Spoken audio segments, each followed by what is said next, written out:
so the new learnings will emerge. I would request you to share your learning with me when you practice this. Mindfully practice it, because I strongly believe that you all are practicing it in some way or the other. Yes, sir. We have the last and final question, sir. Most welcome. Good afternoon, sir. Thank you for your wonderful lecture, and you have made us to think by posting questions in your presentations. It was very nice. Just I want to like to add, we practiced myself, Dr. K.C. Shanti, Professor and Head Department of Anatomy. The flipped classroom technique in large group teaching, when we give activity to whole group, it works on well, sir. When we repair for many classes, all the theory classes, it is very difficult to practice. So what do you feel, sir? Is it applicable? Right. I have used flipped classroom only for postgraduates and for some of my virtual workshops where I give people. But my only problem that I found during this process is that students don't come prepared, and you ultimately end up having another lecture once again. So it requires a little bit of establishment of culture, of that kind of culture, where students are motivated enough to read and come. So I would suggest that you use flipped classroom in a way that you think you are comfortable with some of the sessions, not for all sessions at the same time. You can use these principles which I just taught in conventional teaching. And these principles can also are inbuilt within your flipped classrooms and other. Because when you ask students to come prepared, you are actually giving them time for deep processing, provided they read it there. So this is a kind of a situation that you face, that something that you do doesn't work. So I take a call on it, what kind of learners I'm dealing with, what topic do I have, and should I use them? Should I use a flipped classroom for them or not? Are they motivated enough to go for it? And if not, then I will go for more interactive lectures and keep flipped classroom for particular topics, particular faculty, and at particular time. And then slowly mainstream it as you develop some experience over it. And not to start it for all topics altogether, but start it incrementally so that both students and faculties get time to work on it. In education, nothing is good or bad. I mean, I won't say that flipped classrooms are better than the traditional.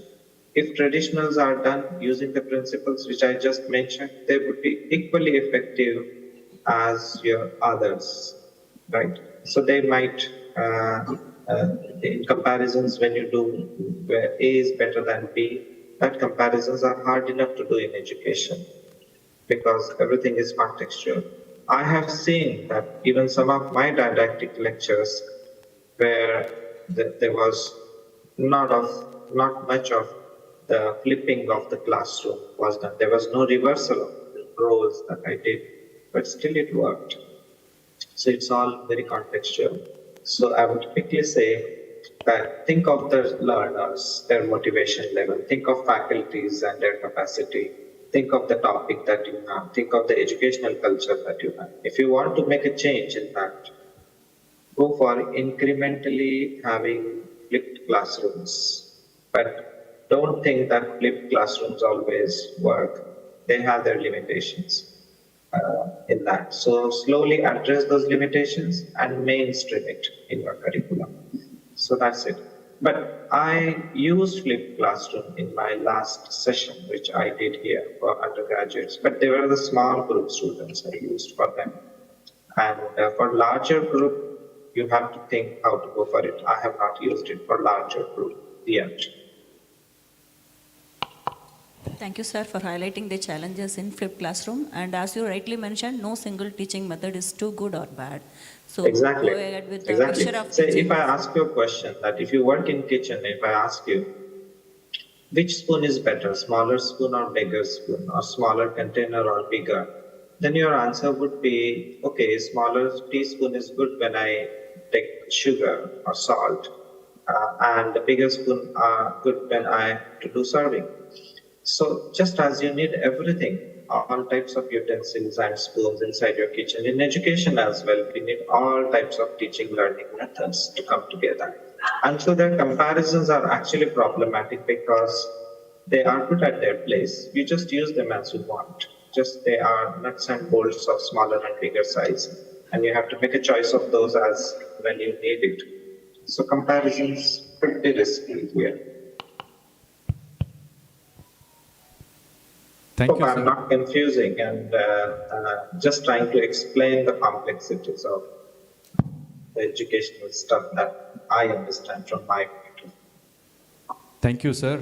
Yeah, it was really a wonderful session. I think there are a lot of takeaways from this session. And thank you very much for your presentation. And we hope to meet you physically shortly, sir. Sure, that would be really great. So, Yes, sir. thank you very much. Thank you, sir. Thank you. Thank you. Thank you.